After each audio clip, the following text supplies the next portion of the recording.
അണ്ണാ ഒരു 12 ദോശ. അണ്ണാ chicken fry വേണം, beef fry.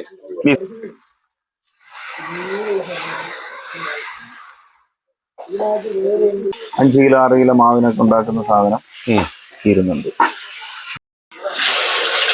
ഓഹോ ഓ ഹായ്, ഇന്ന് തട്ടുകടയിലെ വിശേഷങ്ങളുമായിട്ടാണ് ഞാൻ വന്നിരിക്കുന്നത്.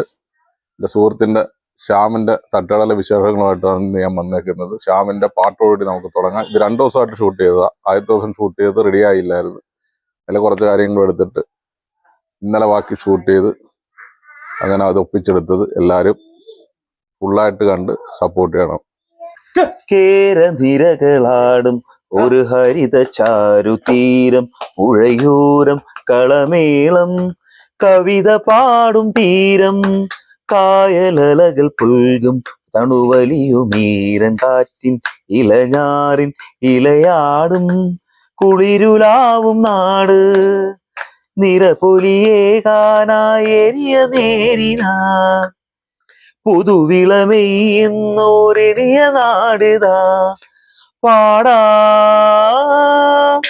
കുട്ടനാടിൻ നീനം, കേരനിരകളാടും ഒരു ഹരിത ചാരുതീരം, പുഴയൂരം കളമേളം കവിത പാടും തീരം, തെയ്തെയ്തെയ്തിത്തിത്തരാ തെയ്തെയ്തോ തെയ്തെയ്തെയ്തിത്തിത്തരാ തെയ്തെയ്തോ, കന്നോട് കരിയുഴും മണ്ണുതിരും മണമോ, പെണ്ണിനു വിയർപ്പാലേ മധുമണമോ, ഞാറ്റോല പച്ചവള പൊന്നും തെളിക്കൊലുസ്, പെണ്ണിനു കളമാക്കും കളമൊഴിയാ, മുത്തികൾ പകൽ നീലേ നീലാക്കായൽ, മൊട്ടിടുമനുരാഗക്കടൽ പോലെ, മണ്ണിനും ഇവൾ പോലെ മനം തുടിക്കും പാടാ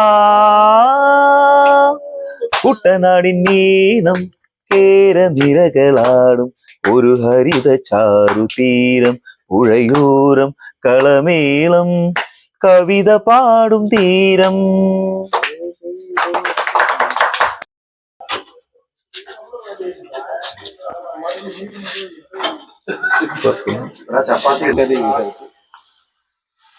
നീ ചെറിയ പീസ് അടിക്കാതല്ലേ?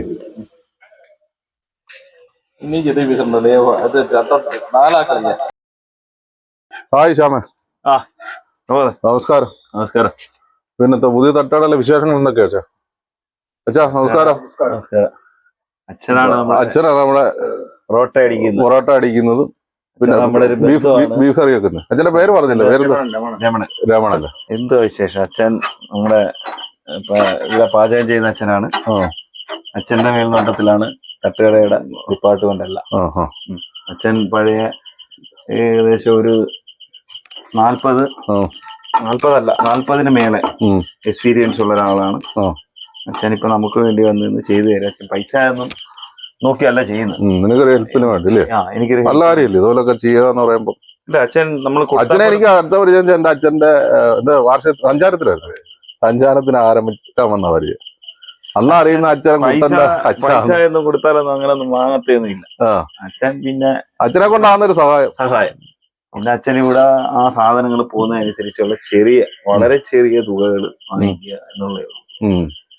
ഇതേപോലെ ഒരാളെ നമുക്ക് ഒത്തി കിട്ടത്തില്ല. നാലം പോട്ടെ. വൈകിട്ട് എത്ര മണിക്ക് തൊട്ടാ? നമ്മളൊരു 5:30 തൊട്ടാ സ്റ്റാർട്ട് ചെയ്യാം.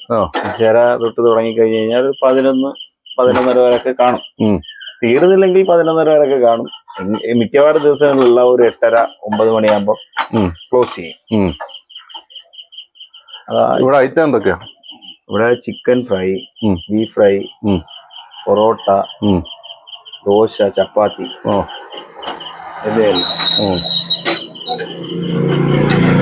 ഇവയെല്ലാം ഉണ്ട്.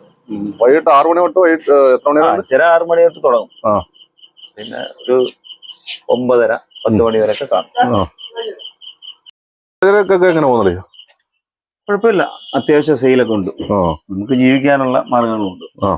വലിയ എന്തോന്നില്ലെങ്കിലും കുറച്ചെല്ലാം അത്യാവശ്യം എല്ലാ കാര്യങ്ങളൊക്കെ നടത്തി കൊണ്ടുപോകാനും മറ്റു കാര്യങ്ങൾക്കുള്ള കാര്യങ്ങളെല്ലാം ആയി. ഇനി ഫാസ്റ്റ് ഫുഡിനകത്ത് വെറൈറ്റി കൊണ്ടുവരാൻ ഫാസ്റ്റ് ഫുഡിനകത്ത് ഞങ്ങളൊരു അല്ലേച്ചാ ഞങ്ങള് അതൊക്കെ അച്ഛന്റെ ഒരു എന്തോ അപ്പൊ ഞങ്ങൾ ഇതൊന്ന് ഡെവലപ്പ് ഞായറാഴ്ച ഒരു ദിവസം ബിരിയാണി വെറൈറ്റി എന്തെങ്കിലും വേണമല്ലോ.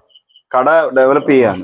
അതായത് ആദ്യ ഘട്ടം എന്ന് പറയുമ്പോഴത്തേക്ക് നമ്മൾ ഇതിന്റെ ഗ്രില്ലൊക്കെ ഇട്ട് സെറ്റ് ആക്കിക്കൊണ്ട് അപ്പുറത്ത് ഇരുന്ന് കഴിക്കത്തക്ക രീതിയിലുള്ള സംവിധാനങ്ങൾ ചെയ്യാനും പിന്നെ അത് മുതിർന്ന ആളെന്നുള്ള നിലയ്ക്ക് അദ്ദേഹമായിട്ട് കൂടി ആലോചിച്ചിട്ട് എങ്ങനെ വേണം എന്നുള്ളത് പതിയെ വരും. അപ്പൊ എന്തായാലും അതിന്റെ ചാനലില് വരുത്തുള്ളൂ. അത്രേ ഉള്ളൂ. പിന്നെ ഇപ്പൊ ഓർഡർ ഒക്കെ ചെയ്ത് കൊടുക്കുന്നുണ്ടോ? പിന്നെ ഓർഡർ നമുക്ക് ഇപ്പൊ ചെയ്ത് കൊടുക്കുന്നുണ്ടല്ലോ. ചെയ്ത് കൊടുക്കുന്നുണ്ട്. വിളിച്ചു പറഞ്ഞാൽ ചെയ്ത് വെച്ചേക്കും, മാറ്റി വെച്ചേക്കും, ചെയ്ത് പാഴ്സലാക്കി വെച്ചേക്കും, കളക്ട് ചെയ്തുകൊണ്ട്. പിന്നെ അത്യാവശ്യം അടുത്ത് വേണ്ടുന്നതൊക്കെ ഹോം ഡെലിവറി നമ്മൾ ചെയ്യുന്നുണ്ട്. അത്യാവശ്യം അടുത്ത് നമുക്ക് തിരക്ക് കാരണം വൈകിട്ട് നല്ല തിരക്കുണ്ട്. അപ്പൊ അത് കാരണം നമുക്ക് സമയം കിട്ടത്തില്ല. ഞങ്ങൾ രണ്ടുപേരും ഉള്ളൂ. അപ്പൊ അച്ഛനും ഞാനും കൂടെ നിന്നാൽ മാത്രമേ നമുക്കിത് ചെയ്യാൻ പറ്റത്തുള്ളൂ. അപ്പൊ നമുക്ക് കൊണ്ടു കൊടുക്കാനുള്ള ഒരു സാങ്കേതിക പ്രശ്നങ്ങൾ വരുന്നുണ്ട്. പിന്നെ പ്രമോദ് തന്നെ ഒത്തിരി സ്ഥലത്ത് കൊണ്ട് കൊടുത്തിട്ടില്ല. അതേപോലെ തന്നെ ആരെങ്കിലും നമ്മുടെ സുഹൃത്തുക്കളെ കൊണ്ട് തന്നെ കൊടുപ്പിക്കുക. അങ്ങനെ നമ്മുടെ സുഹൃത്തുക്കളുടെ ഭാഗത്ത് നിന്ന് നല്ല സഹായമുണ്ട്. സുഹൃത്തുക്കളാണല്ലോ നമ്മുടെ എന്തിന്റെയും ബലം എന്ന് പറഞ്ഞാൽ തീർച്ചയായിട്ടും നമ്മുടെ സുഹൃത്തുക്കള് ഒന്ന് കൊണ്ട് കൊടുക്കാൻ പറഞ്ഞാൽ കൊണ്ട് കൊടുക്കുകയോ അങ്ങനെ ഒരുപാട് സുഹൃത്തുക്കളുണ്ട്. അപ്പൊ അത്യാവശ്യം ഹോം ഡെലിവറി ചെയ്യുന്നുണ്ട് അടുത്ത ചുറ്റുവട്ടത്തിൽ. എമർജൻസി എന്നൊക്കെ കണ്ടു കഴിഞ്ഞാൽ നമ്മൾ എങ്ങനെയെങ്കിലും എത്തിക്കും. ഇതെന്തോ ഞാൻ പറഞ്ഞതുപോലെ തന്നെ നേരത്തെ പറഞ്ഞതുപോലെ തന്നെ കുറച്ചുകൂടെ ഡെവലപ്പ് ആക്കിക്കൊണ്ട് ഫുഡ് ഇരുത്തി കൊടുക്കത്തക്ക രീതിയിലുള്ള സംവിധാനം ഉണ്ടാക്കുക. അത് തന്നെ.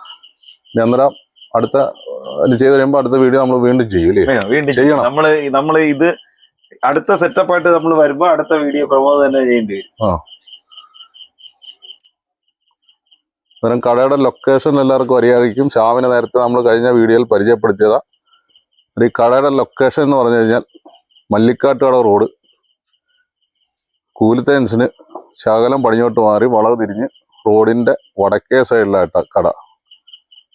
കടയുടെ പേര് തന്നെ വാലേൽ സ്റ്റോർ. അളിയന് നമ്മള് അടുത്ത വെറൈറ്റി വരുമ്പോ അടുത്ത വീഡിയോ ആയിട്ട് എത്തും കേട്ടോ ശ്യാമേ.